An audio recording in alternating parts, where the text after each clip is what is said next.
Mendoan menyatu dalam doa dan renungan dari Katedral Yesus Saja Purwokerto, Kamis 28 Juli 2022 bersama saya Romo Ia Indah Pamungkas.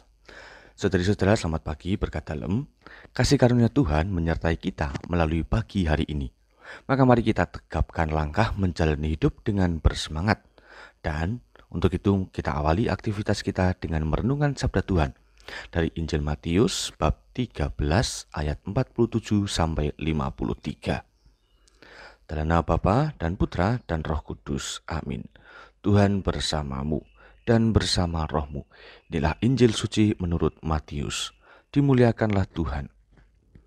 Sekali peristiwa Yesus bersabda kepada orang banyak, hal kerajaan surga itu seumpama pukat yang dilabuhkan di laut, lalu mengumpulkan pelbagai jenis ikan. Setelah penuh, pukat itu ditarik orang ke pantai. Lalu mereka duduk dan dipilihlah ikan-ikan itu. Ikan yang baik dikumpulkan ke dalam pasu, yang buruk dibuang. Demikianlah juga pada akhir zaman. Malaikat-malaikat datang memisahkan orang jahat dari orang benar. Yang jahat lalu mereka campakkan ke dalam dapur api. Di sanalah akan ada ratapan dan kertak gigi. Mengertikah kalian akan segala hal ini? Orang-orang menjawab, ya, kami mengerti.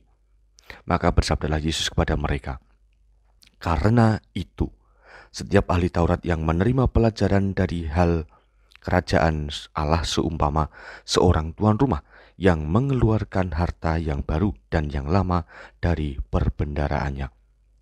Setelah selesai menyampaikan perumpamaan itu, Yesus lalu pergi dari sana. Demikianlah sabda Tuhan. Terpujilah Kristus. Injil memberi gambaran tentang harapan Allah bahwa sebetulnya Allah ingin agar di dunia ini hanya ada orang baik. Tetapi tidaklah demikian kenyataannya. Masih saja ada kejahatan yang muncul dan diikuti oleh orang-orang tertentu. Saudari-saudara, kehidupan kita di dunia merupakan medan ketegangan antara yang baik dan yang jahat.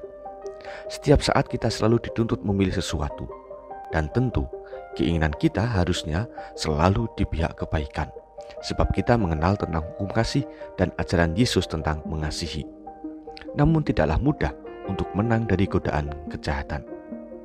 Ketegangan inilah maka yang pelan tapi pasti akan memberi nilai tentang kualitas hidup setiap pribadi. Melalui Injil, kita semua diingatkan untuk selalu bertanggung jawab atas segala keputusan kehidupan. Artinya, jika kita memilih benar, maka itu sebagai sesuatu yang sewajarnya. Tetapi jika kita memilih yang jahat, maka perlulah kita bertobat. Allah hanya ingin agar kita tidak menjalani hidup ini secara sembrono. Kesulitan dalam ketegangan pilihan baik dan jahat merupakan cara kerja kehidupan untuk semakin membuat kita bermutu. Kesulitan tersebut bukanlah hukuman dari Allah, melainkan didikan Allah agar kita semakin matang dalam beriman. Peluang menjadi orang baik dan orang jahat selalu sama besarnya bagi kita. Maka, jika kita menyadari adanya ketegangan ini, yang bisa kita siapkan adalah mental dan konsistensi sebagai murid Tuhan. Bahwa melalui daya ilahi, kita akan mampu memilih yang baik dan tetap setia berada pada jalan kebaikan. Saudari-saudara, semoga kita semua semakin didewasakan dengan pengalaman ketegangan setiap hari, agar akhirnya pilihan di pihak kebaikan akan menjadi cara hidup kita di dunia ini. Tuhan memberkati. Mari berdoa. Allah Bapa, berilah kami kemampuan untuk bertahan dalam pilihan kebaikan.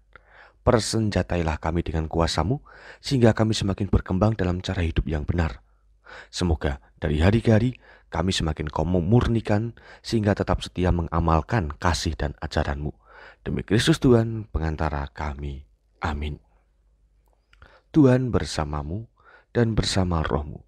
Kita semua, mereka yang kita cintai dan rencana-rencana kebaikan kita selalu dalam berkat Allah yang Maha Kuasa, Bapa, Putra, dan Roh Kudus. Amin. Saudari-saudara, selamat beraktivitas, Tuhan memberkati. Salam mendoan.